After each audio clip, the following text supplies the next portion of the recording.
Blog Talk Radio. Om Shabbat Shalom, Holy Way of the Most High. Om Shabbat Shalom, I sense your presence.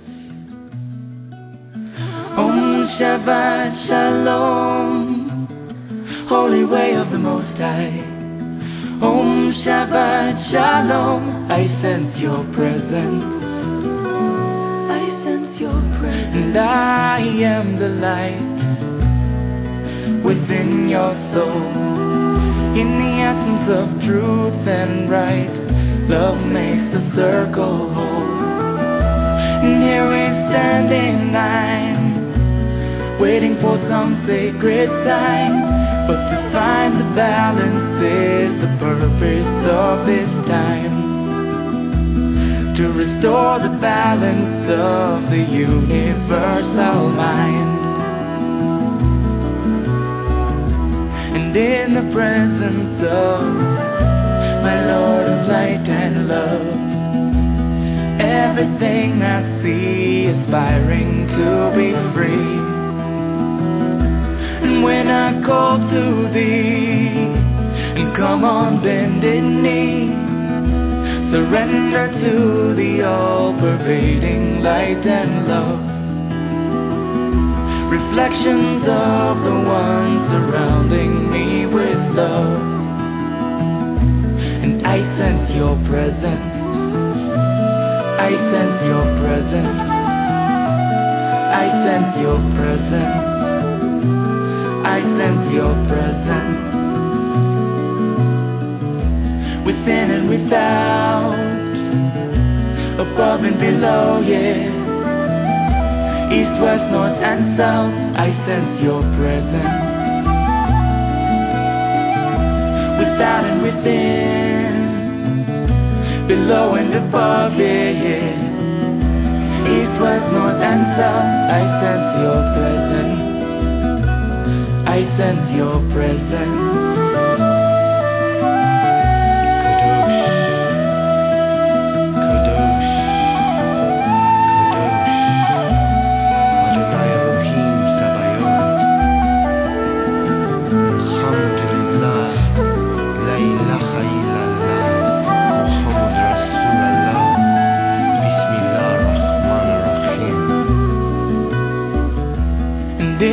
Presence of my Lord of light and love, everything I find in tune with the divine.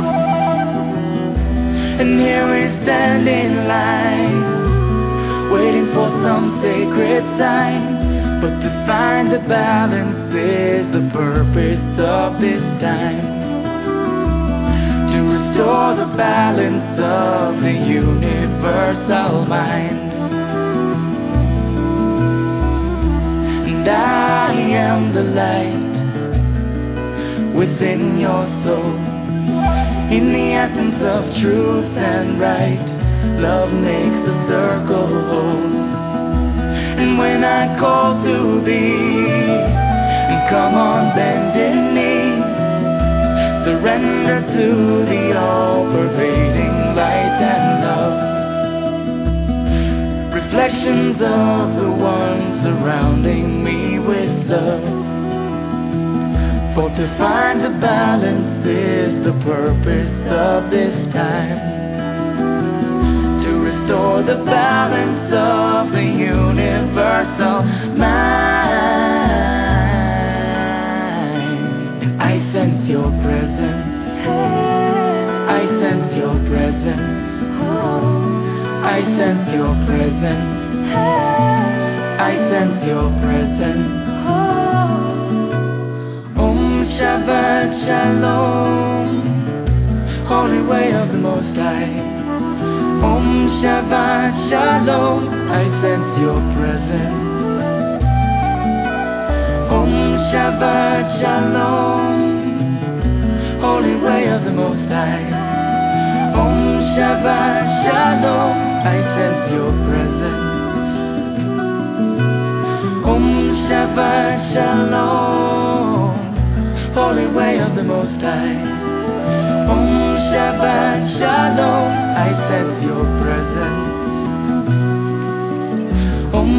Shabbat Shalom, holy angel of the Most High. Om Shabbat Shalom, I sense your presence. I sense your presence. Thank you for joining me here tonight on Activating Compassion in the Midnight Hour. My name is Jessie Ann Nichols George, and I'm your hostess this evening. The music you were listening to there at the beginning of the show is called I Sense Your Presence. It's by Shem Shaya. Wonderful group that I met in the Sedona, Arizona area who's traveling around the world, living their dream, having an amazing life. And you can always check out more of their work at www.shemshai.com. And they oftentimes they'll have a free download going on, so it's definitely worth checking out their music and their site. Welcome back to those that are returning and also those that are joining us here for the first time. We are now streaming live in 3 additional places besides Blog Talk Radio. We are on TalkStream Live, Streamfinder, and Penn, also known as Pair Encounters Network. And I welcome everybody listening through all of those channels as well. And here at Activating Compassion in the Midnight Hour, I look at different ways that compassion exists in our lives, how to remove those blocks and those frustrations and all the resistances that we struggle with. And some weeks I'm discussing different aspects on how compassion is in our life, how it affects our life, and the different areas of compassion. And then some weeks I'm doing more exercises and practical implementations. And then many times I've got guests on the show like tonight that are just absolutely wonderful, and they come on and they share their work with us, and we get to learn about their work and how other things work with and complement compassion. And then I also highlight different musical artists along the way, and I know I'm holding out some great surprises this year for that, but I do have some great people that I'm lining up right now, and as soon as I've got the dates in there, I'll definitely let you know. And last year, for example, we did have Stephen Halpern, Peter Cater on, Jill Matson was on, so some really wonderful musical guests of some pretty big names there. In my own work, by the way, what I do is I focus on helping people find and use compassion in their everyday lives. I've created the Genesis Clearing Statement, and if you've missed that, you can actually catch it in some of our archive shows. And I've authored 4 books, the most recent being You, Me, Life, Dreams, and its companion workbook, a book on finding actually your perfect partner, your perfect relationship that works for you. And then, of course, my first 2 books, Activating Compassion and its companion workbook. And in addition, I've created the Compassion Tour, which is a multi-state nationwide tour, including workshops, retreats, seminars, book signings, and fundraising events. And you're going to want to pay attention for those. You can follow live events that are happening through my event site, which is jessieannnicholsgeorge.eventbrite.com. So it's my full name, .eventbrite.com. And we're going to have more and more things coming up. I actually have several events listed in there right now that you might want to check out. And just a reminder, if you enjoy this show, make certain that you tell your friends, family, all those great connections out there on Facebook and social media, because I always find when I share something that, people get inspired by it, and somebody almost always comes to me and they say, Jessie, I'm so glad you shared that show because this is so important, or this is just the piece of information I needed. So you never really know whose life you're going to change just by clicking that share button. And they can use the same link that you use to get into our live show and listen to it at their convenience. They can also go on to my website, jessieannnicholsgeorge1.com. You'll go onto the Main Street Universe tab, go to my page there, and all of my archive shows are right there. And then we also have it available as a podcast on iTunes as well as TuneIn.com, and it's put up in a YouTube version within about 24 hours after the show is over. So lots of options for catching those archives. Now, before we get started on everything, those that have listened in before, I like to delve into a little book called The 72 Names of God, and that's by Yehuda Berg, who's a Kabbalah master. And I love Yehuda's work because Yehuda takes those big, giant concepts that are kind of hard to grapple with sometimes and puts them into our everyday language and brings them into more of an everyday life, which is what I like to do as well. And so we're going to take a little look and see what message we have from Yehuda tonight. And we have banishing the remnants of evil. this is going to be good. how better of a fit can we get with conscious capitalism? Because so many people think of that, right, as being the evil thing out there. So let's take a look. That's the common name, banishing the remnants of evil. And his message with that goes, if we feel our skin crawl, the hairs on the back of our neck stand on end, or an uneasiness as we enter a place, it's usually the result of negative forces in our midst. This name neutralizes those forces. And the insight he provides on this is, when we move into a new home or a new place of business, any negative activity by the previous occupant affects us. Evil and negativity leave a residue. These leftover dark impressions dramatically impact our lives when we're in their presence. We can even feel them at a table in a restaurant if the previous customers were extremely unpleasant people. When everything is going wrong at home or at work, evil residue is frequently the concealed culprit. Life is chaotic and frantic enough as it is. No one really needs additional fiendish powers derailing their day-to-day endeavors. This name purifies places and spaces where evil, wickedness, and spiritual darkness linger. And the meditation he provides on this is, all negative forces are expelled from any places in which you dwell. The light of this name deactivates negative energy and cleanses your environment. Excuse me there. And again, the common name is banishing the remnants of evil, and the way the name is actually pronounced is Lamed Aleph Vav. Lamed Aleph Vav. And what you'll be able to do is, if you want to go back and read this message during the week, you'll be able to do so, again, on my page of the Main Street Universe tab on my website, and that is www.JessieAnnNicholsGeorge1.com. So my full name, one.com. And we're going to go ahead and get into a little message here.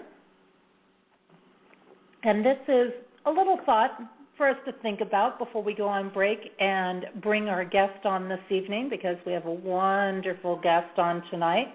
Really excited about having him here. So let's take a look at this topic that we have tonight, conscious capitalism. Is capitalist or capitalism a word that you have cringed at hearing? Do you automatically associate things like greed, wealthy, selfishness, and control with these terms? Can consciousness and capitalism really work together? I know for me, growing up and hearing the term capitalist or capitalism, I automatically associated some pretty negative thoughts to it. At that time, in my mind, these were money-hungry, ruthless, uncaring people that included politicians and big corporations that paid peanuts to their employees while spending tons on their social gatherings, dinners, and personal enjoyment. Let's face it, basically they were the people you love to hate. Ironically, now as we look at things, we realize the more basic aspect of capitalist, which is more simply for profit. Now, of course, this can be open to a big biblical discussion if we want to go there, but we're not going to go there tonight. However, it's just not where I'm headed tonight. So we could spend a lot of time discussing the money is the root of all evil concept, but as we spiritually evolve, many have had conflict in earning money for some of these very reasons. And in my opinion, there's nothing wrong with earning a good living and having plenty of money to enjoy nice things in life, travel, have fun, etc.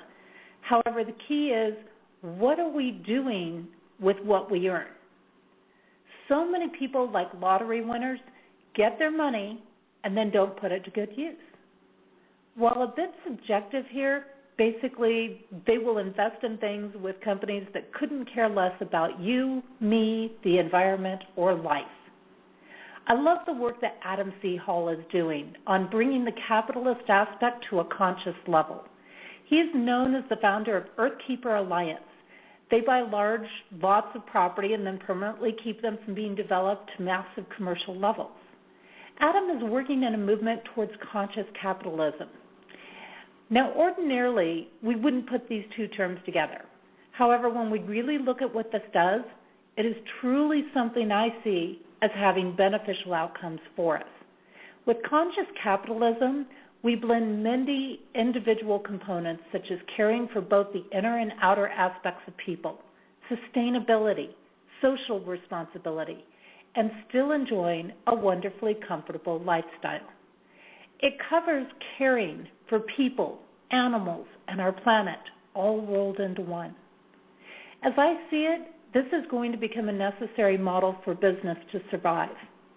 With the increasing awareness of what is happening on Earth, companies will need to look more and more at this model if they want to continue doing business. We already see where people are watching to see who is doing fair trade, who is using chemicals and GMOs, the government's use of bioengineered nanoparticles. We learned a little about that last week with Craig Lane. Who is helping or demolishing a rainforest? As I see it, people are using their buying power to already move in this direction. In my opinion, whether you are an individual or a large corporation, you want to take heed to this concept. It is a spiritual approach in the sense of asking, what are you going to give that will improve our earth and life on it? It is about building relationships with people, not about controlling them. It is about seeing how we can help each other out and give back to our communities. Are you ready to be a conscious capitalist? How much are you focusing on being conscious and enjoying a great life full of incredible experiences? Where are you giving back to your community and the earth? This week, our guest focuses on a component of compassion that is related to the aspect in my books of gimme, gimme, gimme. This reminds us that we will always receive more than we give, and through giving, we will be able to thrive and expand in all areas of life. I'm going to take a short break, and when we return, I will have Adam C. Hall, and he's going to be sharing his work in conscious capitalism. The song I have for you during our break is called Dia Harmonies. It's by Claire Hedin. And if you'd like to find out more about her work or connect with Claire, you can certainly do so through her website, which is www.clairehedin.com. That's CLAREHEDIN.com. And we'll be back shortly after this song. Oh, dear, dear little light, shine forth thy beauty. You came, you went, 'twas brief and rare.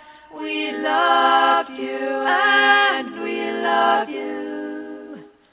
So thank you, yes, thank you.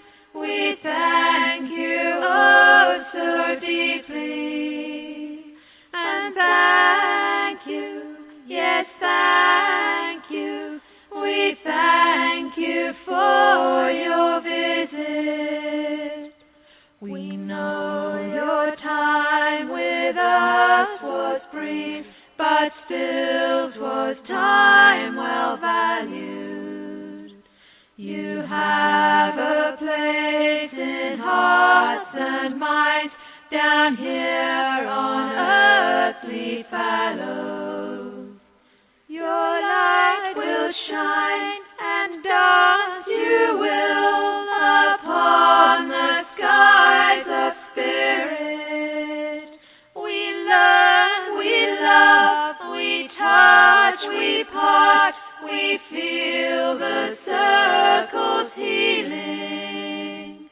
So thank you, yes, thank you. We thank you oh so deeply. And thank you, yes, thank you. We thank you for your visit.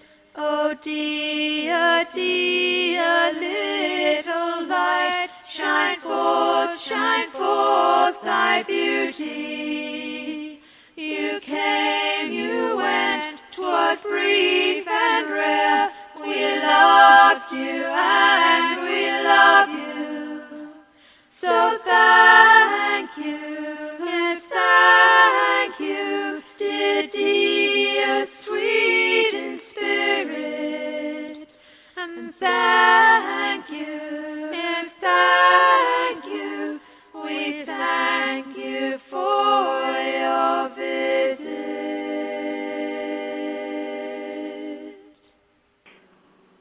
welcome back. You are listening to Activating Compassion in the Midnight Hour, and my name is Jessie Ann Nichols George. I am your hostess this evening, and you were just listening to a song by Claire Hedin called Dia Harmonies. And again, you can check out more of her work at www.clairehedin.com. And I'd like to bring on my guest tonight. We've got tonight with us Adam C. Hall, who is the author of The Earth Keeper, Undeveloping the Future, the extraordinary story of an Earth conqueror turned preservationist who uncovers our true nature and reveals the creative power of the universe. Adam is also the founder of Earth Keeper Alliance, which focuses on acquiring large tracts of well-located, pristine land in the U.S., which is slated for development, and then they ensure that it remains in its natural, undeveloped state. Their focus is to conserve on open space and preserve flora and fauna habitats. And we're actually working at a little different dimension or a new dimension of Adam's work tonight, and that is on conscious capitalism. And you can learn more about the work he's doing with Earth Keeper Alliance at www.earthkeeperalliance.com. And I'm going to go ahead and get his mic opened up. Adam, welcome so much to the show, and I should mention that we actually had you on about a year ago with us talking about the undevelopment side, and it's just fantastic to have you back. Well, Jess, it's great to be back here with you and all of your listeners, and I'm very excited to talk not just about conscious capitalism, but how each of us can implement a sustainable wealth in our own lives, both individually and collectively. So I look forward to sharing some of my ideas and some of the things that we're doing, but also to bring it to not just talk, but practical application in each of our lives. So I look forward to doing that tonight with you.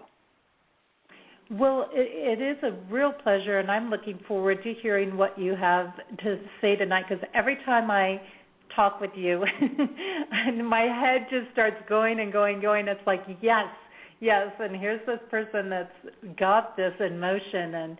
And I actually, while I was touring recently in March, had the chance of meeting with Adam face-to-face, as well as some of the other people that he has associated with him, and it was such a gift to do that. But Adam, I would love for you to give everybody a little background about yourself and what brought you into doing the things that you're doing, because we've got some new listeners and definitely people listening from channels that weren't listening before when you were on. Well, love to, and of course it'll serve as a kind of a backdrop to the conversation tonight, because I've been in the real estate business for 27 years, primarily as an investor and a developer, and really driving hard to achieve the American dream. And for whatever that may be for you, but for me it was really about, the big house and wealth and the country clubs and, all the things all those accoutrements that go along with it. And along the way I was blessed to have three amazing and gorgeous daughters. I actually am a grandfather twice over now. And so it was really about the life that I was living as a successful businessman. But ultimately, just when I got to that point, I recognized that something dearly was missing. And the imperative really became to find out what that is, first and foremost, before I could really do my work in the world, before I could serve the world, or before I could really engage in a way that was purposeful. So tonight we're going to talk a little bit about that in terms of my own story and that kind of arc of my own evolution. Yet I want to really talk about what's happening around capitalism, in particular conscious capitalism, and about what I've been up to in terms of creating and manifesting sustainable prosperity, not only in my own personal life, but also supporting the community and the earth to do the same.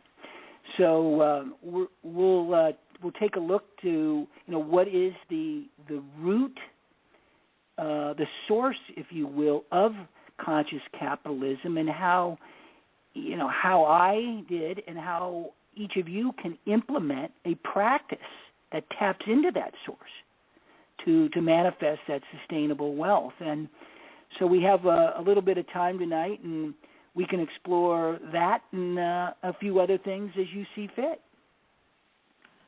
Sounds perfect to me, and I'm going to kind of let you take the lead on this. And it's very interesting because I should mention, too, that Earthkeeper Alliance is a B Corp company.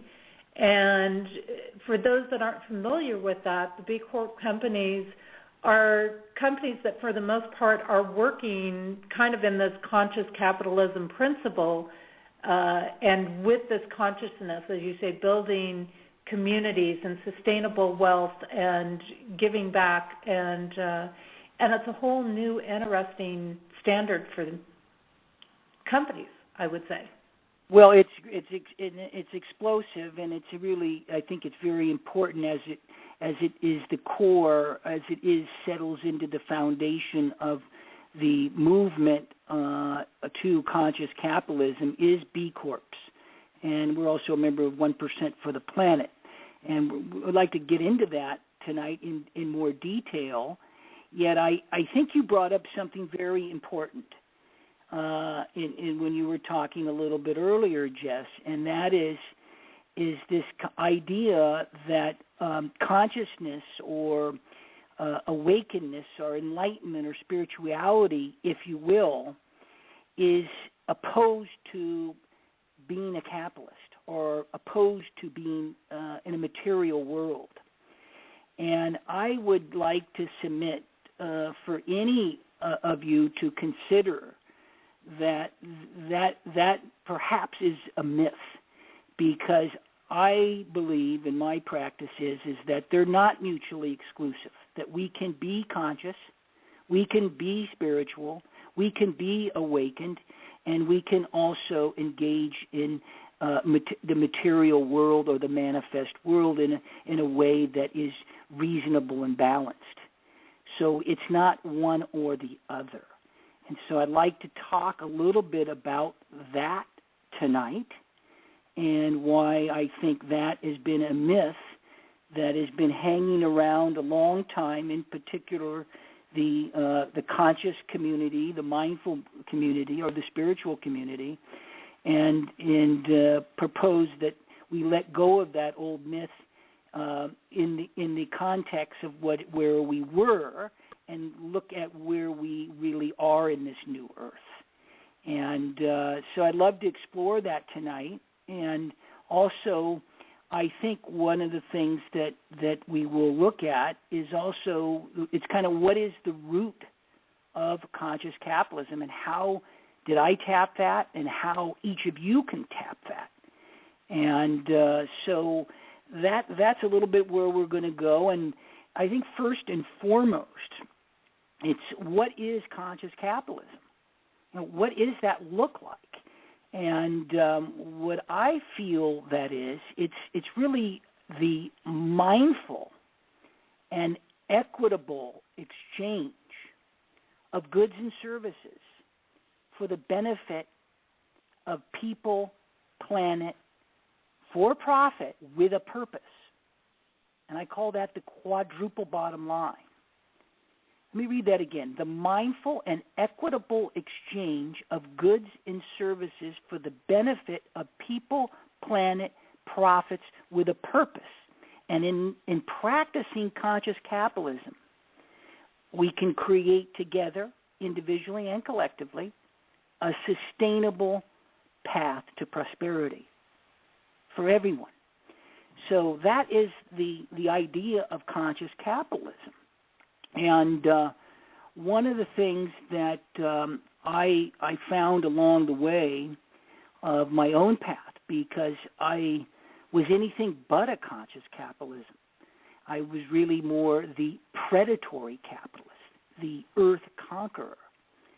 And I'd like to talk a little bit about what that looks like. I think we have a good idea in the world, we see often what's happening in particular around Wall Street and versus a Main Street type of approach. We got top-down versus bottom-up type of approaches, all kinds of things in the old paradigm of capitalism that is now really shifting into this new paradigm of conscious capitalism.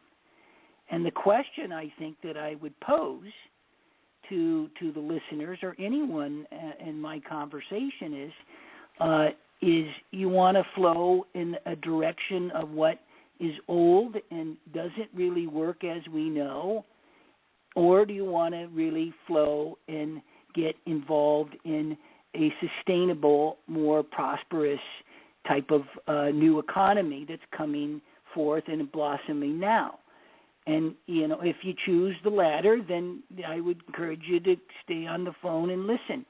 But if you choose the former, then I think you got to think about that myth that the spirituality and consciousness and awakening, you can't put the two together with having a capitalism.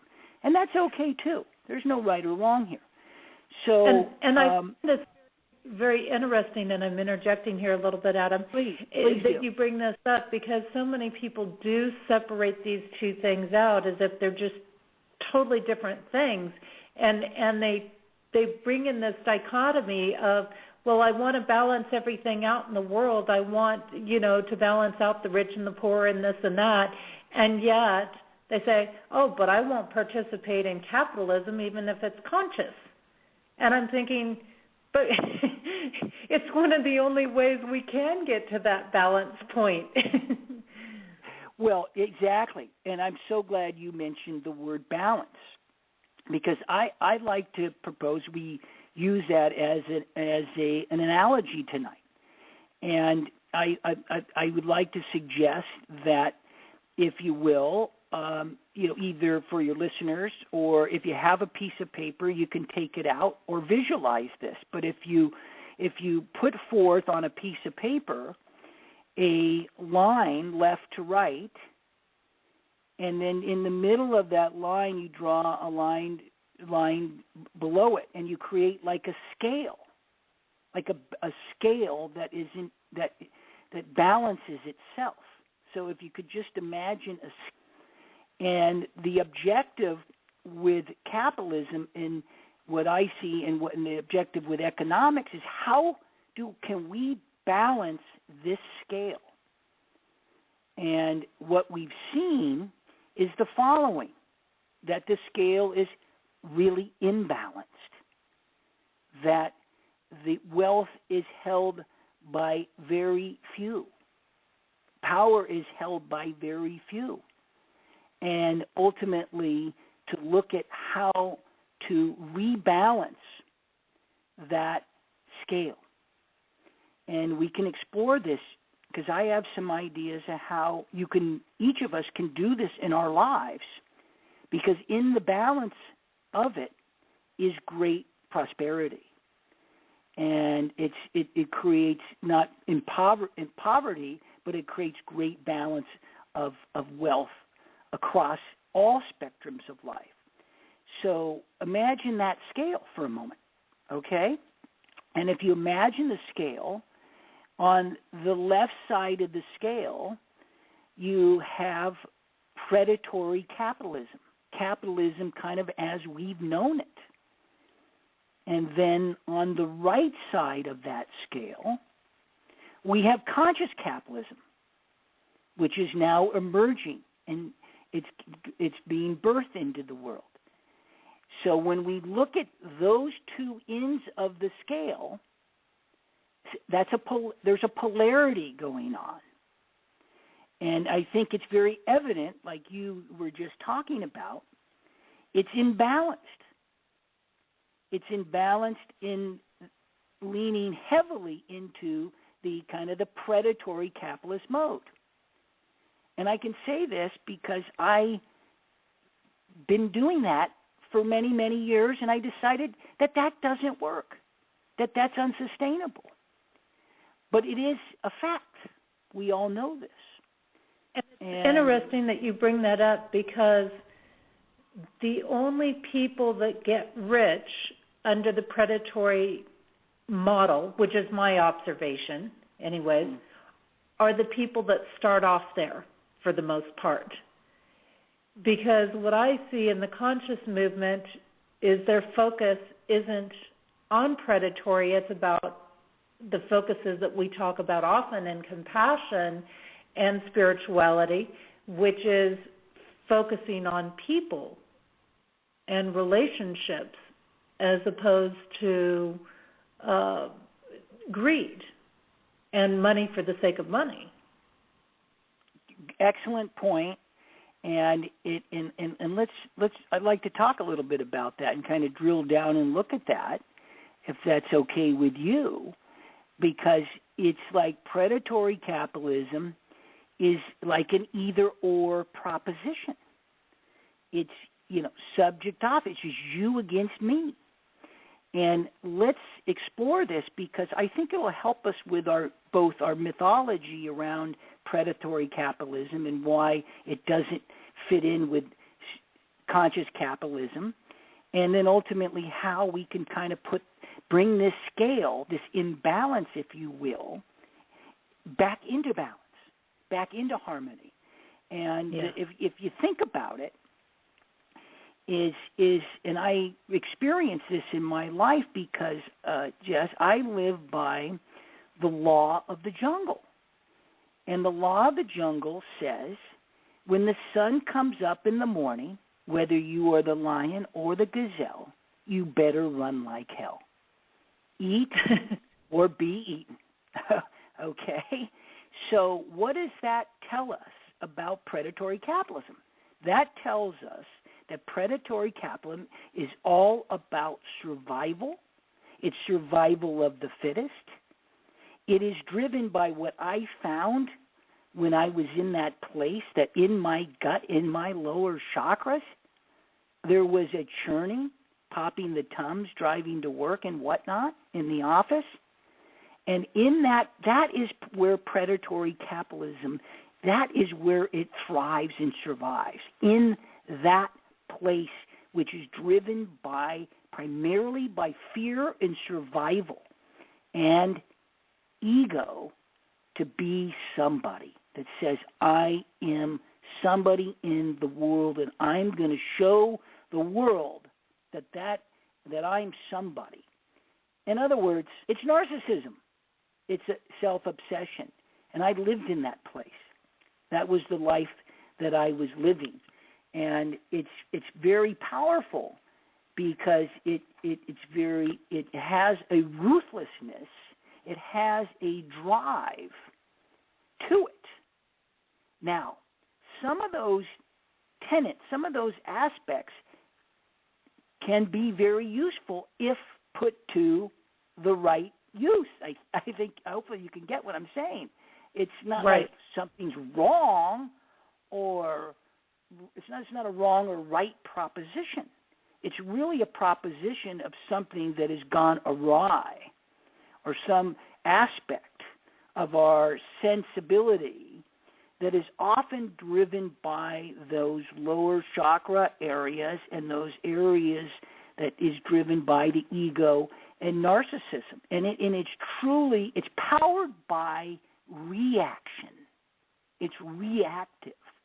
And there's an interesting aspect in all of this, Adam, when we talk about this predatory model. Why are they in fear? Why do they need to go to the survival space, which is an aspect of they know it's not sustainable. It can't be. Absolutely, and ultimately, for me, it was patterning. And we get in a governance system that it either comes through a past life, if you believe in that, comes through an imprinting during our childhood, comes from other types of things that were imprinted into our DNA and our genetic code. But ultimately, what the idea here is to move beyond that, to break the pattern. and we're starting to see a breakdown of old structures. I'll never forget. I when I lived in Malibu, Jess, I would take this hike, and Eckhart Tolle used to take this hike all the time. And in his book, The New Earth, he actually referenced the hike because he referenced a sign back in the canyon when you are hiking back there, and the sign says, beware, structures within are dangerous. In other words, the structure of who we are and what we create can be dangerous. And we are seeing the dramatic effects of that on the earth in particular. And I don't necessarily want to get off on a conversation about that, but just to get back to your point, is that when we operate from this place, when we operate from this end of the scale, when we operate from that end of polarity, we are in a place that says you versus me. I am the subject, you're over there. We are in a place of separation, and ultimately, and that is what is driven our society, at least postmodern and postmodern society, driven to where it is today, for better or for worse. That's not the conversation. So when we come from the place of doing, because that's what is powered by reaction. When we power ourselves from that place, what I have found, that is a doing place versus a being place. And we're driven by the profit motive exclusively. That is the guiding force. It's the profit motive. The bottom line is profit. The bottom line is not about people. It's not about planet. And it's not with intentionality and purpose. It is just profit. So that's why I think what we've seen is the scale has been so out of balance. And the idea here is of conscious capitalism is how do we rebalance that scale?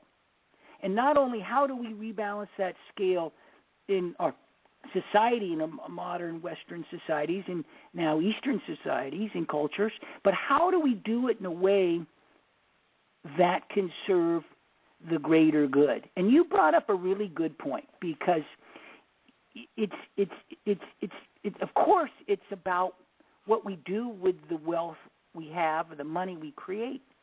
But this conversation tonight, I'd like to say, let's keep it focused as much upon how do we create the wealth in the first place, and how do we create sustainable and prosperity in our own lives, for our own families, and in our communities, so that we begin there, in that place, because ultimately that is where all change begins, in our own lives. So my journey from that predatory capitalist to the conscious capitalist had this arc of transformation that recognized that the scale, imagine the scale again, or look if you drew that on your piece of paper, that it was very imbalanced in the predatory capitalist world. My life was really, it was about an either-or proposition versus conscious capitalism, which I'd like to talk a little bit now, maybe we'll just get into conscious capitalism a little bit more, because conscious capitalism really focuses on all things. It's a both, and it's an and proposition. It's really focused more on how we can transcend what Kim Wilber so beautifully has spoken about, transcend that primal nature, yet include it, not junk it, not throw it out with the bathwater, but how we can transcend it and include it, because when we do that, then we can rebalance that scale. And then Does that make sense? I think this is a really important point that you're making right now.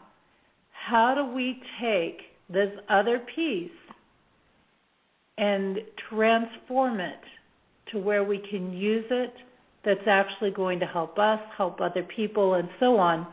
And the reason I say this is such a very important point here is because you've got a lot of people out there, Adam, right now who would say, I'm not a capitalist, I don't think that way, I'm not that way, but what's happening? They're losing their homes, they're living in fear, and they're going after the bottom dollar. They're in that capitalist state, even in poverty. Well, and that's sad, and it's discerning me. It just concerns me greatly, and that really is about that mythology, the myth that we have been ingrained with in our society. It's become imprinted, and so the time is now to let's explore other ideas. Let's look at how we can rebalance the scale, not create another imbalance, but to rebalance the scale, because when we are in balance, I think we all would agree we are in a place of love. We are in a place of joy. We are in a place of our power. We are tapping the source. And this is where I'm really thinking this conversation will go tonight, is getting into how we can do that, how each of us can put that in practice. And before we get into the hows, I want to just take a look at the other end of the scale, which is conscious capitalism, and to get really into what conscious capitalism is about, and some good examples of conscious capitalists and people that are practicing conscious capitalism, and in particular a little bit about what I'm doing in real time, like right now, around conscious capitalism. And because ultimately, if we think about conscious capitalism, it really is it's driven by the heart, and it integrates all of our chakra systems, not just operating from those lower chakras. And if any of you read the Castaneda books over the years, it was often you often referred to this. Well, shift your assemblage point. Where are you operating from? Are you operating from a lower assemblage point, which is all about that fear and flight and survival? Or are you operating from that place of the purity of your heart and love and compassion and kindness? Or into your upper chakras, into the greater vision and totality of wholeness of who we are and this capacity that everybody has? And I was just locked off there down in the third chakra and below. Predatory capitalist. Just locked in. There was a wall. I love that you put this in the term of chakras, because I know you're going to wrap this back around in how it integrates, because the root chakra, the first chakra, is where we generate money from, and it's where our fear is. And yet, when we learn how to let that lower chakra work compatibly with the heart and the third eye and the crown and the upper chakras, that's actually what allows the manifestation. And what beautiful, because that's the conversation, is the manifestation. We can talk about conscious capitalism, from now until whenever, but ultimately it's the conversation where what we're really talking about is what is the manifestation in our life, and how ultimately can we implement that in our everyday life. As my indigenous friends would say, how do you grow corn with it, Adam? How do you turn that into substance? How do you turn that into prosperity, sustainability? So the idea of that is, first and foremost, let's remember to move beyond our own potential mythology around capital in the first place, and our own separation in our own life, ostensibly as we awaken to our natural state of enlightenment, by the way, of course, through a greater spirituality or greater practice in our life around consciousness, around mindfulness. And how do we move through those old myths to rebalance that scale? And when we look at conscious capitalism, we look at that, it's driven from this place of these upper chakras that is inclusive of all our operating system, all our chakras. It doesn't say to our lower chakras, well, forget you, if you're just a predatory capitalist and you're driven by that, it doesn't belong. No, we're not saying it doesn't belong. We're saying it does belong, but the idea here is let's move beyond strictly that story and those myths, and let's move over into this greater consciousness around capital, and in our lives too. Of course, it's applicable in all aspects, and to rebalance the scale. And so when we do that, we are becoming into a place of what I refer to as the quadruple bottom line. In other words, our actions, not our reactions, but our actions that we take from a place of consciousness and mindfulness come from our place of action. We're not just reacting to fear and fight and all those kind of things. But when we come from that place, then we get into the quadruple bottom line. So for all you that are, whether you are employed or you are an entrepreneur or whatever you're exploring in your life, or you're looking to explore new avenues to create sustainability, because oftentimes it does take that. It takes fluidity and clarity and flexibility to do that. But as you move into that,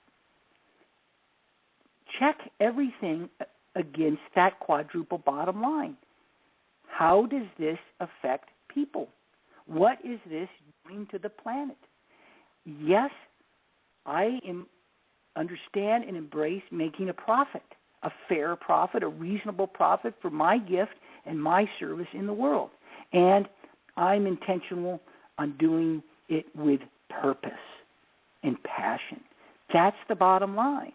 And in adopting that bottom line and checking everything against that, it will counterbalance what our instinctual lower chakra survival instinct drives us to do. And it takes a real practice. I'm in practice of this every day, all the time. And it's just a process. And this is a big key, because when we do this, it allows the lower chakras to step out of the fear and step into its manifesting position, because its manifesting position isn't a fear position. Absolutely, and it's in that, if that is where we're operating from, while it may work temporarily, while it may give us some satisfaction in a moment in time, or even create some level of materialism that gives us some level of comfort, it is unsustainable. It always has to be recreated, and so it's the hamster on the wheel, always chasing it. It's the if syndrome. If I only had that. If I could just do that. Oh, I'm here. Oh, I got that. Oh, I need this. Oh, so ultimately, it's a very destructive pattern. So when we're now moving beyond the destructive pattern and we're looking at what can we do to balance this equation and this balance of this scale and these polarities.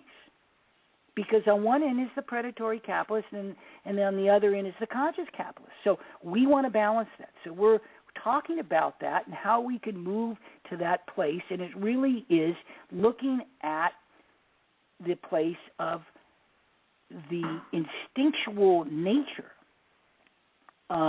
in moving beyond that that instinctual nature of where we are doing.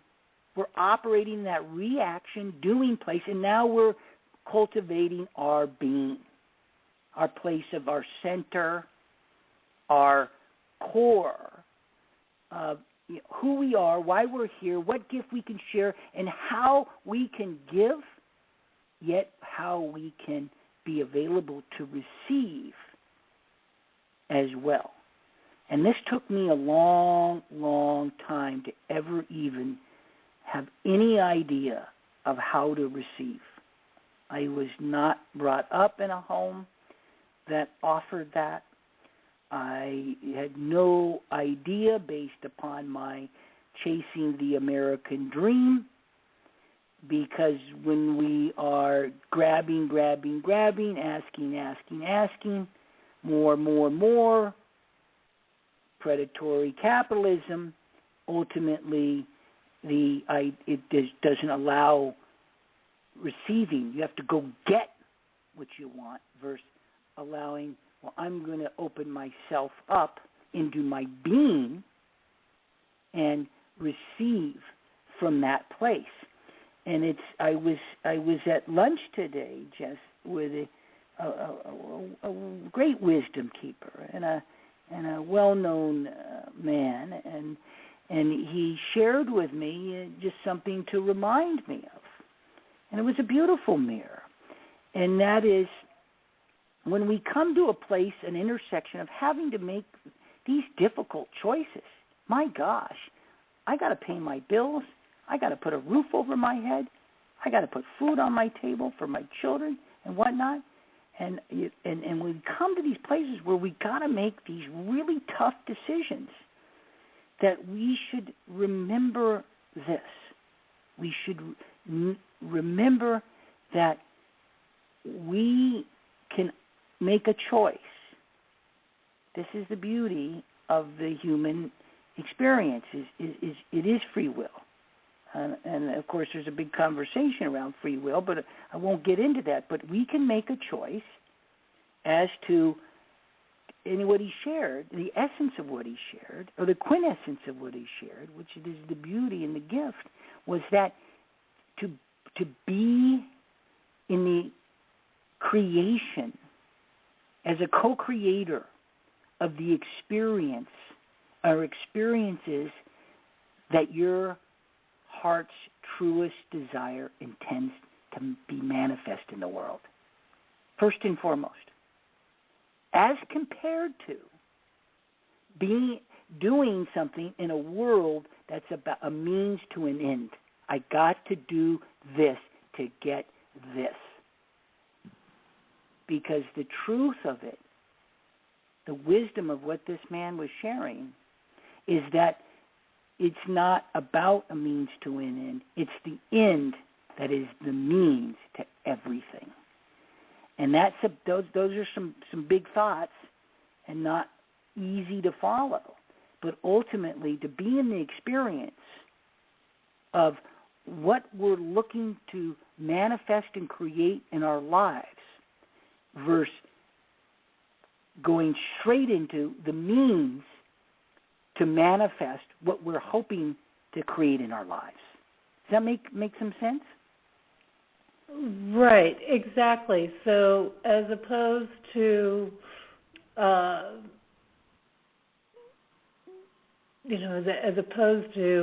boy, I had an example there in my head, and then I went blank for a minute. As opposed to working for the sake of working, it's more about what are you working for, which is your end. Yeah. And so you want to focus on that end as opposed to the work Yes, So, it very, very much so. Joseph Campbell spoke about it. Follow your bliss. And easy to say. It's a simple thing to say. But it's important to at least be conscious of where we operate from. And if we're operating from that lower chakra space, that predatory capitalist space where we gotta have all that, gotta survive, and we're doing so at the exclusion of our hearts and our other chakras, at the exclusion of our really being in that more conscious space, then ultimately we're just in that place of survival, and then we're not in that place of cultivating this conscious capitalist type of action-oriented, manifestation-oriented experience. And that really is critical because on one extreme of the polarity, we're in that doing place, that predatory capitalist, and then on the other extreme, we're just purely in the being place. But ultimately, it's not one or the other. It's not about just in the reaction or in doing, and it's not just about in the being or the place of action. It really is about the balance of the two. And what is really cool that's happening right now, and then I want to get into a little bit of the how part of what we want to talk about and see where we go from there. Maybe talk with some of your listeners or not. But ultimately, what's happening in the capitalist space is there are companies like Patagonia that are practicing this quadruple bind magnificently. There's companies like Whole Foods that are striving to do that, but they're leading that movement. And matter of fact, the foremost book out there on conscious capitalism was written by the co-CEO John Mackey of Whole Foods, along with Raj D'Souza. And they have a great book called Conscious Capitalism. And the book, that I put forth recently, The Earth Keeper on Developing the Future, speaks of my own personal journey of this rebalancing, of this process of this great imbalance that happened in my life, and ultimately, if I had continued with it, I just would have tipped over and perhaps perished. Now, my personal worldview of postmodern economies and capitalism at this state of its evolution is on the downside of things, the old story, yet at the same time, what is arising in equal proportion as the old structure falls apart and falls away, albeit very slowly, but most likely we'll see much in our lifetimes. And, of course, my focus is all about the children is really there's the rise of the conscious capitalism in the new structures that are already being designed, and the models are coming forward. And technology has a lot to do with it, and that's a big conversation that perhaps we can have at another time. But tonight, we're really talking about how each of us, how you can create that greater balance, that greater equanimity to manifest greater wealth in your life. And I think it's really critical that when we think about conscious capitalism, and a little bit about, for example, what we're doing at the Earth Keeper Alliance is that we really have brought forth a model that looks at development really from a context, well, wait a second, it has to honor that quadruple bottom line of people, planet, yes, profits, but it's with purpose. And yes, it is about conservation. And yes, there are great challenges in putting forth any new ideas or thoughts into old structures. And but the conversation that we're having tonight, Jess, and thank you very much for all the work that you do and share, because it is really important. And it's not tomorrow, it is now. Because ultimately, within each of us, we hold the greater capacity to create a more sustainable and prosperous world. Yet it begins with us. And how better is that we can begin in our own lives, in our own families, in our own communities, to share our stories, to create sustainability, to create consciousness around capital, to work towards that, so that we can serve the greater good of all of it. And you know what's really neat, and not a lot of folks are talking about this, but I will say something that is really refreshing that's happening right now. And there's a book that came out that Ariana Huffington just published, and she is very much speaking to this new definition of wealth. She hasn't quite described it that way, but I think it's important that when we look at wealth and we look at our sense of abundance and prosperity, that when we define it simply by what's in my bank account, then we are missing key components. And the other components, and if you can think, you might think of a few. It could be, I feel very joyful, or I'm very others. Oh, I really connect to Mother Nature. We have good dharma.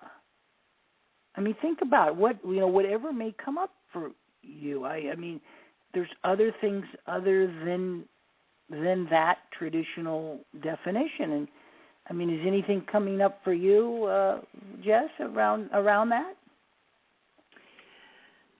Well, and I do work that is about connecting with nature, and I've got a series of events that I've now put out that are based around. We use nature for the classroom.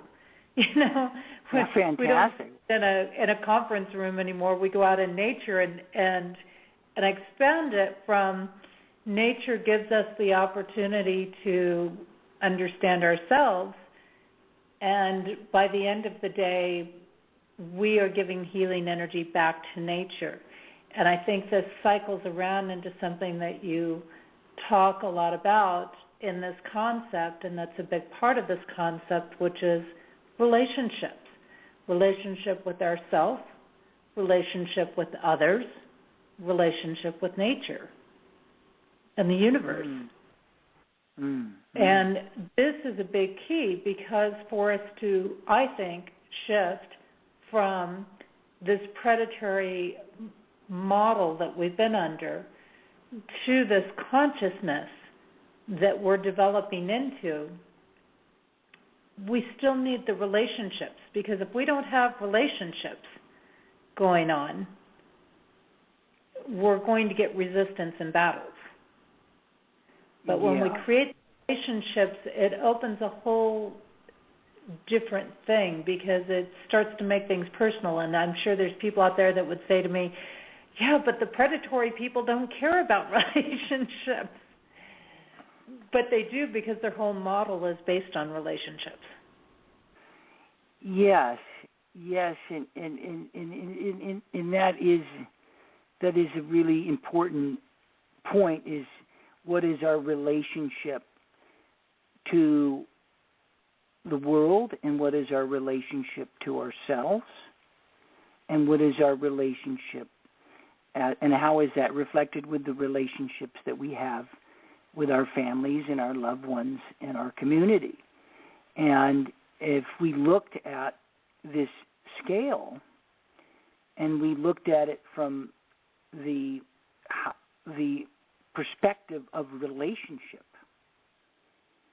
and if we asked ourselves, how are we in relationship with this scale, this polarity of a predatory capitalist versus a conscious capitalist? And the idea is, if we're thinking of either or, it's over there and I'm over here, then ultimately that looks at, are we in relationship with something that we feel separate from? And it's easy to look at the world, at least from what I found with my worldview, is, well, that's out there and I'm just in here. And, well, as a matter of fact, I'm kind of hiding over here because the world out there might gobble me up. And as a matter of fact, what I found, even as I was in that process of achieving the American dream as a predatory capitalist, was just that. It's the world is out there, but I'm in here. And in that process, and in that relationship, there was a separation. And then in that relationship of the separation was a grave danger for me, because it ultimately was not allowing my soul and my spirit and my creativity. I was stuck in a small part of my left brain that didn't allow my right brain to open up. I was stuck in my lower chakras that didn't allow my heart and all my chakras to open up. And so the point you're speaking of around relationship is really critical. And it's a legitimate question for each of us to ask, is what is our relationship to what is happening with my inner world, my being, to what is happening in the outer world of doing things. And when those two things are separate, they are imbalanced. The scale has tipped heavily to one side or the other. And remember, our goal is to have the scale to be balanced. It's going to always seesaw, because being a human being is extraordinarily difficult. As you know, it's pretty challenging. And I have it every day. I've got 3 daughters, and I work hard for a living, and all kinds of things. And I'm sure all of you do as well. And I'm no more special than anybody else. But ultimately, your point is critical in creating that equanimity or that balance of that scale. And so first and foremost, if we go back and we look at some of the things that we shared that when we are imbalanced, when we are not in relationship with something or somebody or the world for that matter, when we are in separation, that we are in a place of imbalance and the scale is tipped and it's not finding its equanimity. So we want to get into relationship again. And therein lies the hero's journey, the healers of the world, the path of certainly the path that I am walking and taking, which is the path of the heart, greater compassion, and one that is all about creating the balance and the equanimity. There's numerous paths to do so, no right or wrong, but the relationship what indigenous cultures of America have long spoke about. The Incans and the Native Americans, the Mayans, always speak to this, and that is what they refer to as Ayni, Ayni, A-Y-N-I, Ayni, and it begins, and that Ayni is relationship. What is your relationship? And of course, in the book that I wrote and that I shared with you, The Earth Keeper, this is a major theme, because if I'm not in relationship with my inner and outer world, then my scale is completely imbalanced. And indigenous cultures find relationship through the Mother Nature and through the Pachamama, through the earth, who is always finding balance no matter what. The earth is always finding equanimity in every moment as we speak. Imagine how that feels now as one part. That's a really big point right there, Adam, is that nature is always going to find balance. It's always going to find a way to offset extremes. And when we think about that, if we are so busy resisting allowing money into our life, allowing ourselves to have a good life, fighting against people who we consider unfavorable, we're creating an imbalance in that rejection. Now, they still may be people we don't necessarily want to hang out with, but if we're creating that imbalance, if we're resisting it, if we're shutting it off, we also can't receive it so that we can take it and do something good with it. If we're shutting off those things, and I think that is a big piece of things. You explained things earlier in the terms of doing and being. And if all we do is do, then we never have that sense of having a life, and we don't get a lot of the enjoyment aspects. If all we're doing is being, which is where there's a lot of spiritual people on that path that says we just got to be. We don't need to do anything, we just got to be. Nothing ever happens. Right. Yeah. Yeah. And it's we live in, these are just remarkable times, because at least from the place that I reside and what I'm experiencing is I have an intimate relationship with Mother Nature. And, the book really speaks to this. And in that intimate relationship, Mother Nature is speaking very clearly that she, amongst many other things, the magnificence and the beauty and of creation, of which we all hold within our own selves. We are Earth too. It's not simply mind, body, spirit. It's the secret on the one more: mind, body, spirit, Earth. That's the component that now is integrating into this human experience, and I'm finding that. And in that process, we recognize that there is a rebalancing, and it's always balancing, but now there's a little bit of it's rocking a little more as it relates to Earth.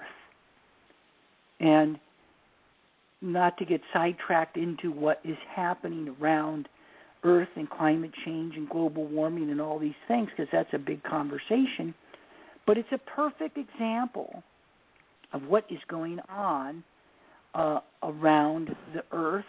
But we too are Earth. So if we think about this, Jess, if we think about the point that you brought up in the context of the scale that we're talking about tonight in relationship to sustainable prosperity and wealth, what we're saying here is that, yes, our relationship to that is critical. And this is why I gravitate so closely to earth energy and the energy of the Pachamama, which is feminine energy. It's the energy that gives birth and seeds new life and vibrancy, all those things that come into play with feminine energy. We, too, must be in relationship with that.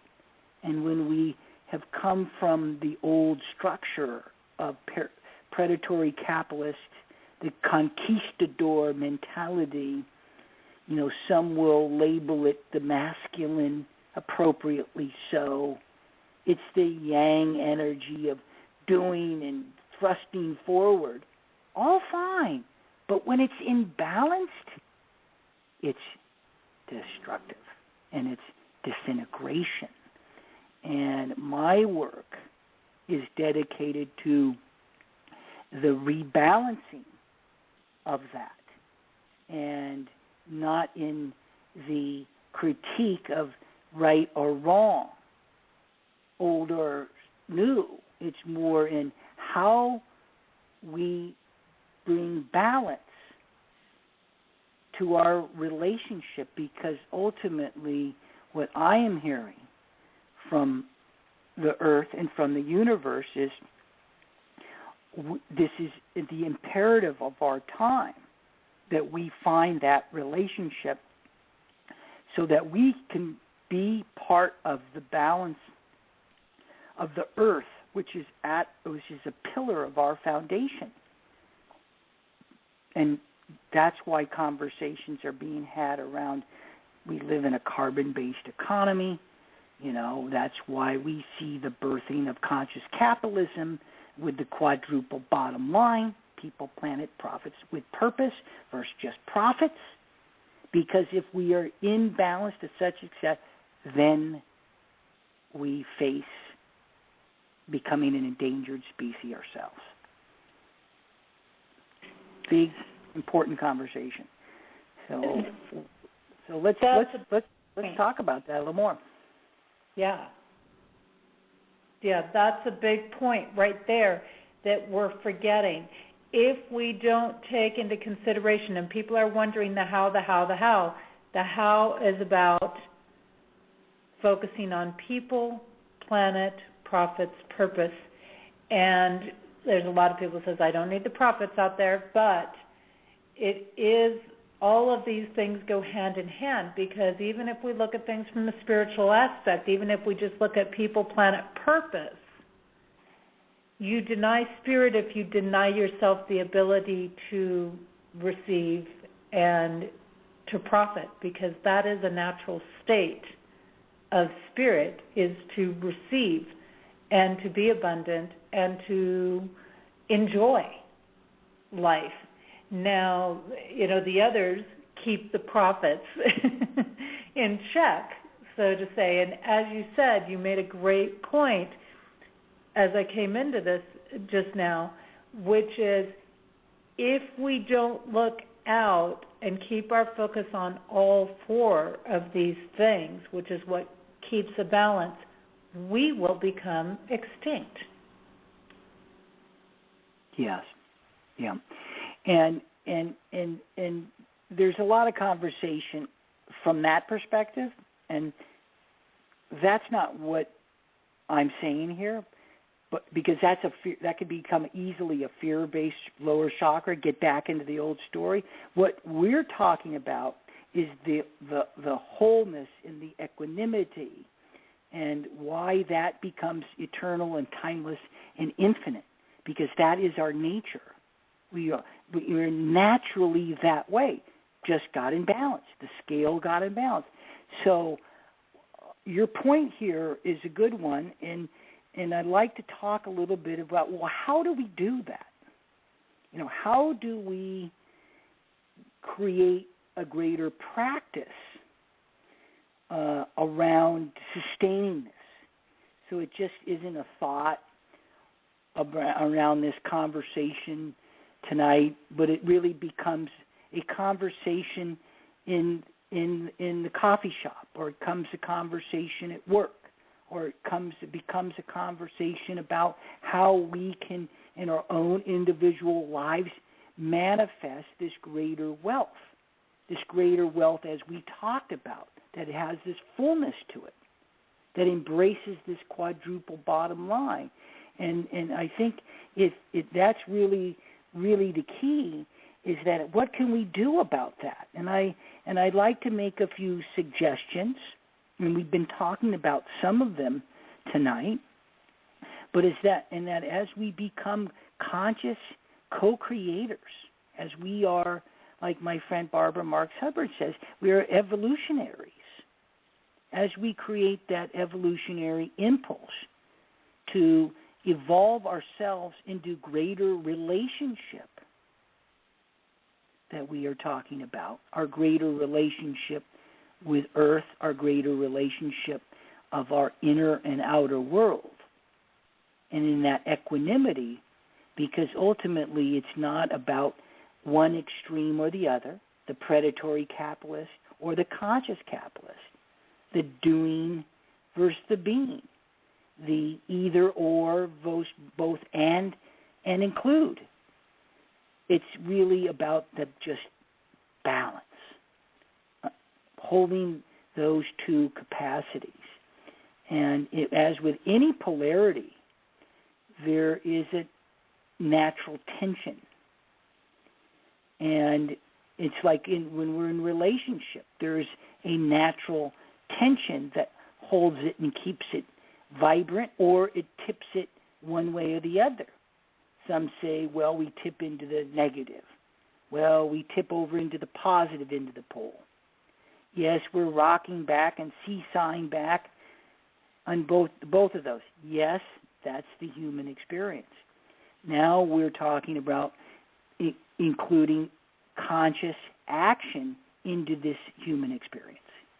Now we're thinking, well, now we're consciously being a co-creator and a collaborator because we're feeling the relationship of our inner and outer world. We're not in conflict with it.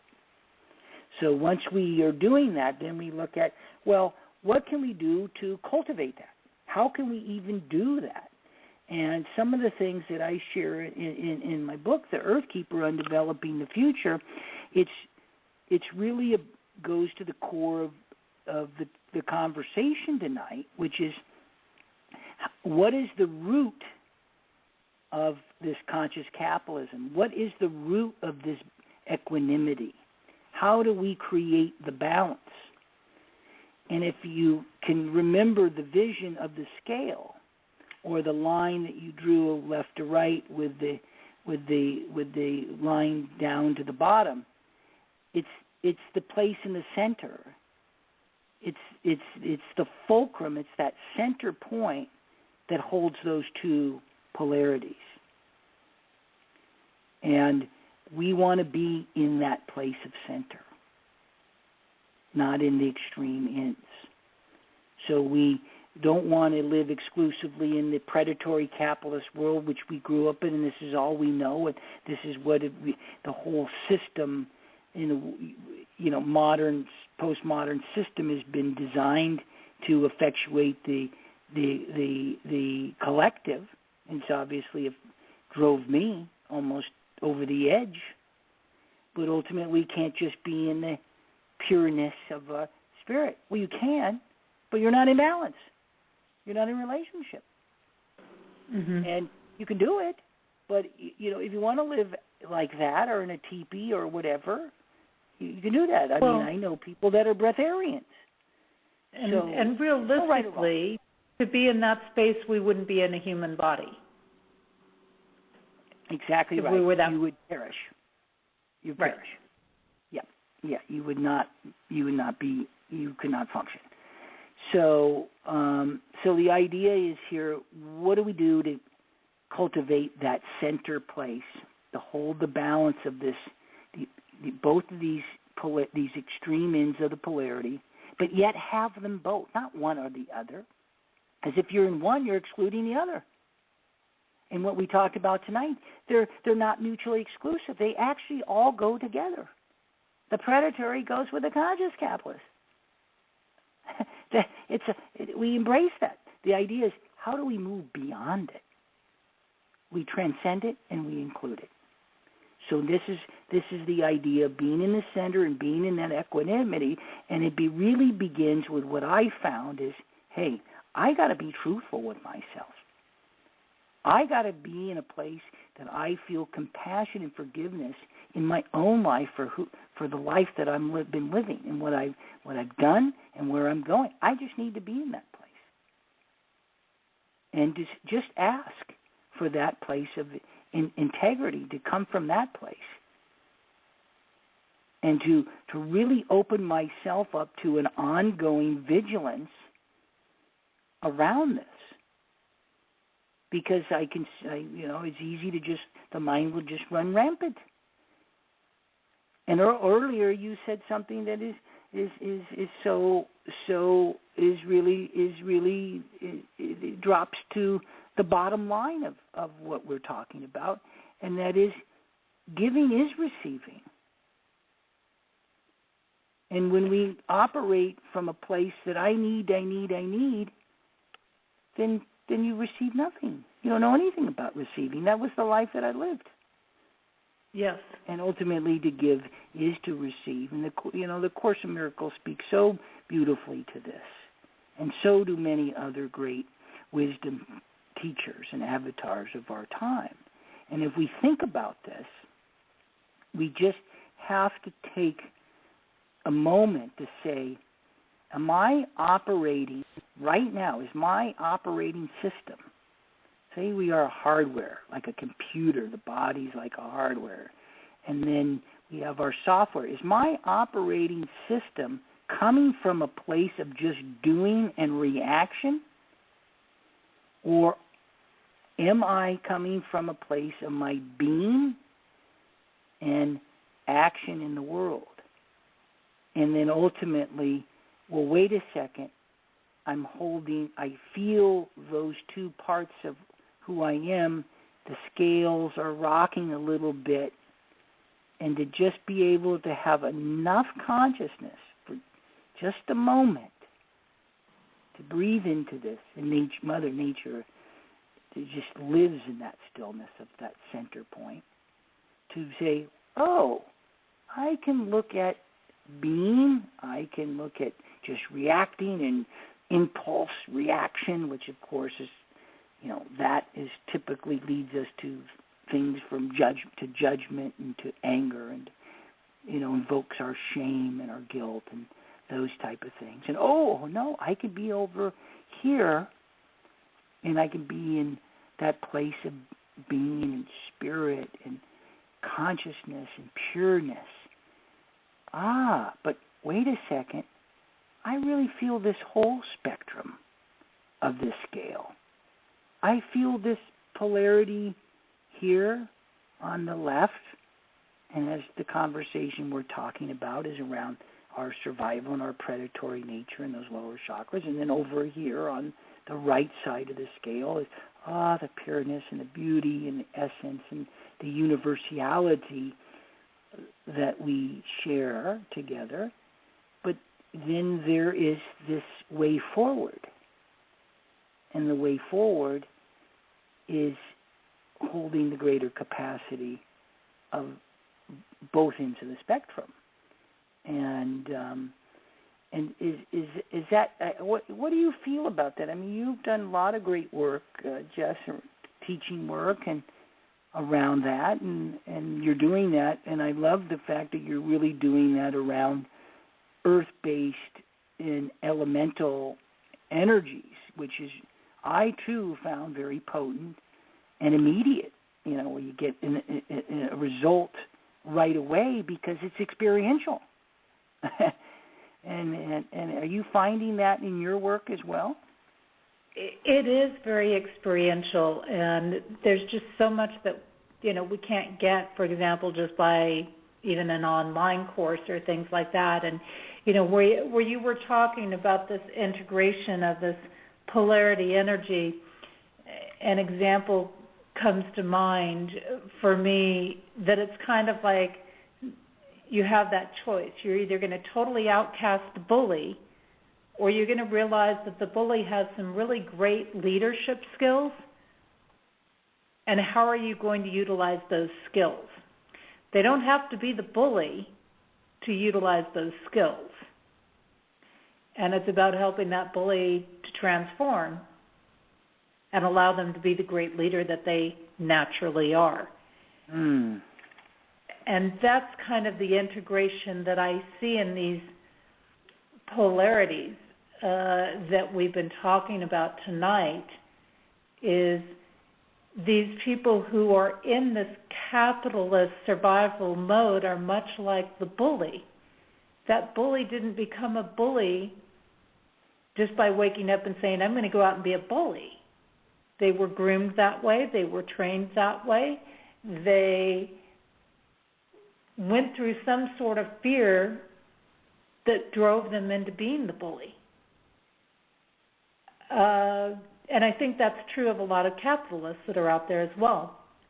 And yet when we take them in and we say, okay, well, let's find a way to work together here. Let's bring this around.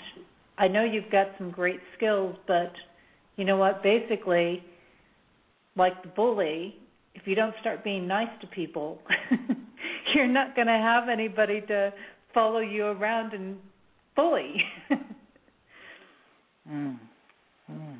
So, well, yes, indeed, Jess. And one of the things that was really challenging for me, being the bully, was to the acceptance of that,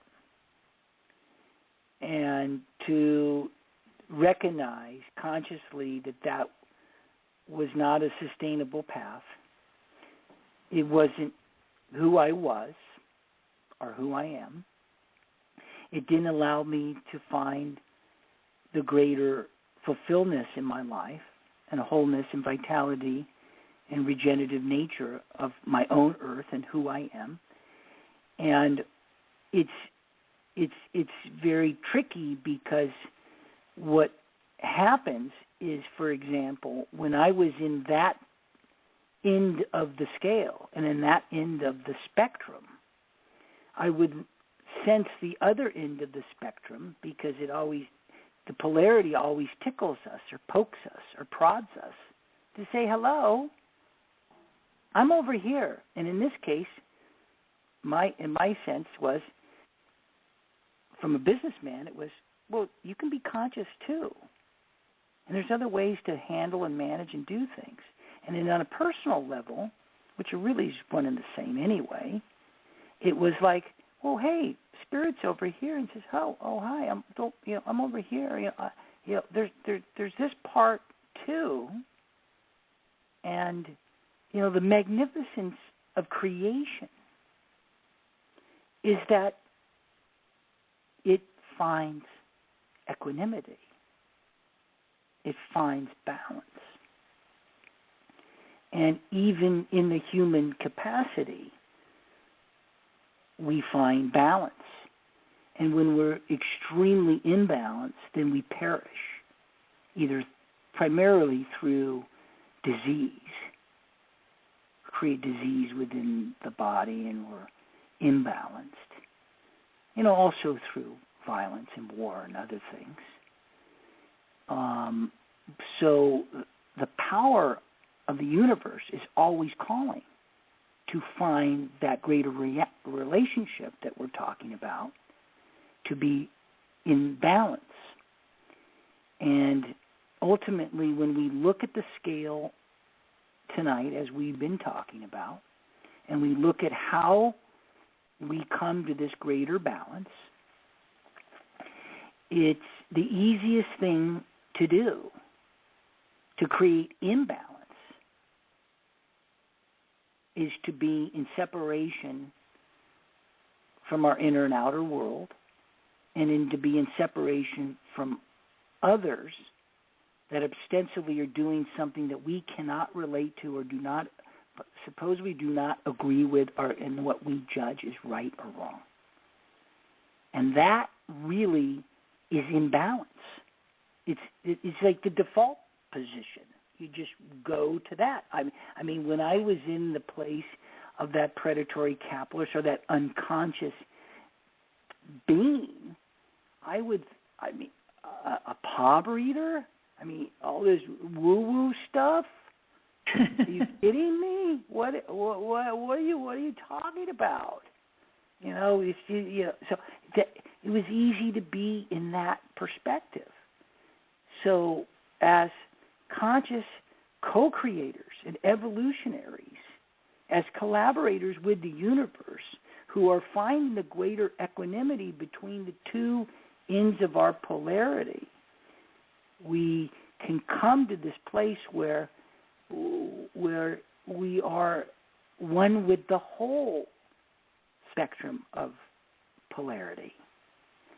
And think about this, because this perhaps it's certainly part of what we're talking about and we're experiencing tonight and we're taking action on tonight.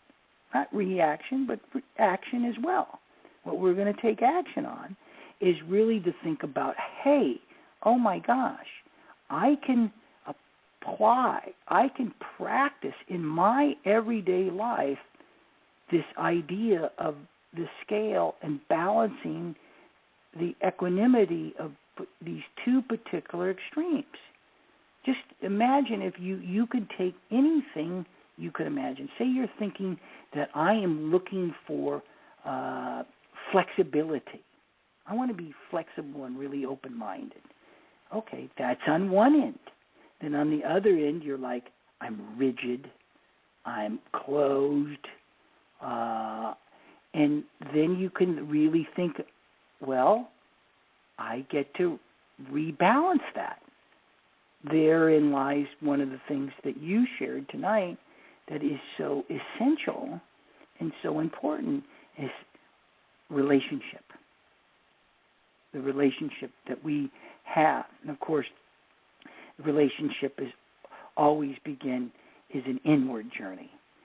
And it's not an outward journey. And that's what my book is all about, is going into that place and facing that space, because it's really important. That one of the things that I found is what the Course in Miracles really shared with me, in which I really had a chance to put into experience out in Vision Quest or in nature and elsewhere with others, is this idea about going to that place that is unknown, because ultimately that is where we find greater relationship. We just don't know what's going on inwardly.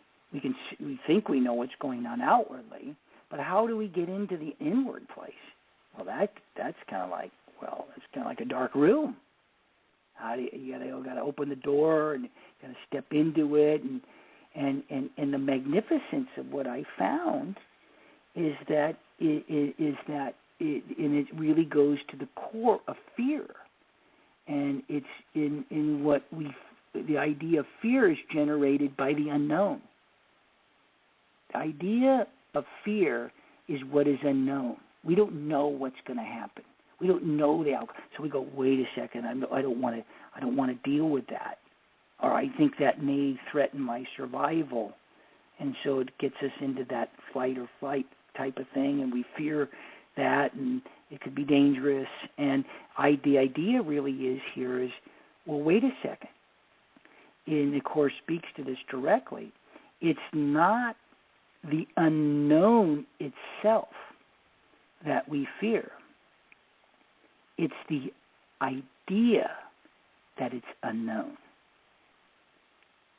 It's not the unknown that we fear. It's the idea that it's unknown. And that is a true statement, because through my experience, when I got into what was unknown or what I feared, there's nothing to fear. There was nothing to fear. In fact, that's where the diamonds are. That's where the treasure is. That's where the gift of our eternal world is. And if you think about it, how can you fear the unknown? You don't even know what it is. You fear the idea that it's unknown. It's so true. Adam, recap for us how people can get hold of you, because the time has flown and we've had, all of this amazing insight and given people some ideas of how they actually start to create this balance and the sustainability on these different levels. But maybe you can just kind of wrap up, where can people find your book, your website? How do they get hold of you if they want to? Well, first of all, thank you, Jess, for having me tonight and sharing this conversation and cultivating, I think, the greater capacity of who we are as humans and how we can relate to being a conscious capitalist, and how we can allow the old story of survival and predatory capitalism to serve us in a way as we go forward, to give us meaning and purpose and drive, yet not in a way that is destructive or disintegrative like it has been. And so tonight, I think we really allowed ourselves to look at that scale, to figure out how we can balance that just as a beginning. And certainly if you want to learn a little more or share a little more around, check into what we're doing at the Earthkeeper Alliance. We didn't talk a lot about that tonight, but you can check out what we're doing there at earthkeeperalliance.com. earthkeeperalliance.com. And also you can drop a note there if you want to reach out and say hello, or you have a thought or something you want to share. That will ultimately find its way to me, so feel free to do that. I would also invite everybody to feel free to join the earthkeepermovement.org, earthkeepermovement.org. And that is our place of community that we're gathering. We've been doing that just over a year and a half now, have many people from around the world, that just to begin that connection point and to share in what's happening with the earth, and also to connect in our relationship, our own ecology, our relationship with the earth, that other component that we've kind of forgotten about, perhaps, beyond mind, body, and spirit, earth. So you can put your name in there. Just put your name in. We'll connect you to our monthly newsletter. And should you happen to be interested in reading the manuscript in the book that I just published, The Earthkeeper, Undeveloping the Future, you can get that anywhere. Of course, Amazon and Barnes, and you can get it electronically. And, of course, I'm a big fan of supporting your local independent bookstores. You can ask for it there. So whatever works, you can get it as well, and you can send me feedback on either of those sites, and look forward to connecting with everybody and working together to create a conscious capitalism and way of sharing together as we go forward. So thank you so much, and appreciate the time tonight with you, Jess. Always a pleasure, Adam, and I think we could just be going on and on and on, you and I, with things, because your information is always so fascinating, and it is that conscious balance that we're bringing into focus. So thank you so very much for your time tonight. It's been a pleasure. Oh, you bet. Blessings and love to everyone. And I do want to mention that next week on the show I have Paul Jaffe, and he's going to be sharing with us his insights on how to change our patterning And Paul comes from a Buddhist background, so it's going to be very interesting to get his insights. Again, my books have been released. You can find out more where to purchase those, as well as check out videos, and I'll have a new video coming out in the next few days. Listen to archive shows, connect with me, look at product services, specials that I have running, all of those different things. Connect with my blog. You can do it on my website, JessieAnnNicholsGeorge1.com. Of course, the events I mentioned, I do still have several events that I'm running throughout 2014. They are, like I said, using nature as the classroom or the course room. And I actually have the June event listed for my May special. So anywhere, if you sign up for the June event by the end of this month, May 31st, you will be able to get 25% off. Just go right to my webpage. The homepage there has all the information on it, JessieAnnNicholsGeorge1.com. If you want to find out more about the event itself, there on the homepage there's a link where you can link right into the event there, and all of my events again are at JessieAnnNicholsGeorge.eventbrite.com for the live events I have going on. I also want to mention, don't forget that we've got several shows here on Main Street Universe throughout the week. Sunday nights we have Darren Bouquet, who's a reader at Madame Laveau in New Orleans, doing spiritual insights. Monday nights is Randy Goldberg doing Vedic astrology. Tuesdays, Susan Weed. She really gives some fantastic information. I encourage you to check out her show on herbs and natural plants. She's been doing a series on stinging nettle lately. Wednesday nights, our flagship show, Daniel, Janice, and Brett. And that's just always an interesting show. We never know. Sometimes they have guests. Sometimes they're talking about topics. And sometimes they're observing the celebrations and the turning of the year. So tune into that. Thursdays we have Queen Mother Amaku looking at Egyptian culture. Fridays, Kevin Baird walking on the sidewalk with his Horizon Oracle Journeys deck, which is a deck he himself created. And you can learn more about that deck on Kevin's website at templeofgaia.com. And, of course, Friday nights we have Activating Compassion in the Midnight Hour. This is Jessie Ann Nichols George, and I want to thank you so much for being here tonight. Again, thank you to all of our listeners, not only on Blog Talk Radio, but those streaming live on PEN, also known as Pair Encounters Network, Streamfinder, and TalkStream Live, as well as those catching our podcast at iTunes and TuneIn.com, and those that are catching our YouTube version of the show. A special thanks, also to Adam for being on the show and sharing his time with us again. And I look forward to seeing you back here next week as we delve more into activating compassion. Don't forget, if you've enjoyed the show this evening, share it with others. It's going to be available at this same link in our archives, or you can go right on over to my page on the Main Street Universe tab on my website, JessieAnnNicholsGeorge1.com. I'm going to leave you tonight with the song Yearning For, also known as Over and Over. It's by Shemshai. Thank you so much, and I look forward to seeing you again next week, right here on Activating Compassion in the Midnight Hour. May you enjoy the rest of your weekend and have an amazing week. And if I could see what makes me blind, I would soar to the edge of my mind, and to touch what seems unreal, just to show you the way that I feel. And we are in time with time, one with the season of change inside.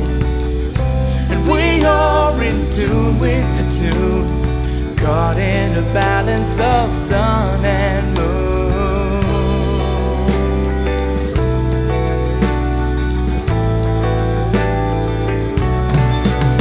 Oh, deep inside, the light within, shining to show you it's here to begin. When all I have is all I need, I will soar to the edge of eternity, and we see it eye to eye.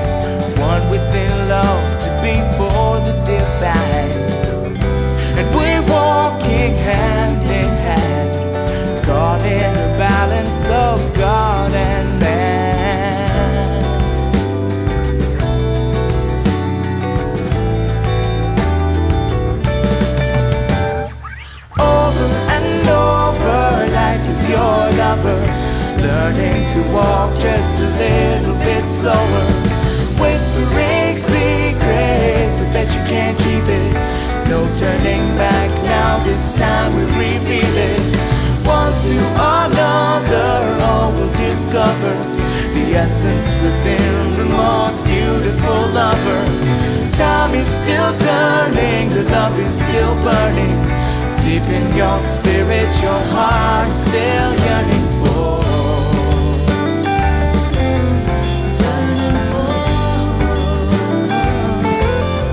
Yearning for.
Your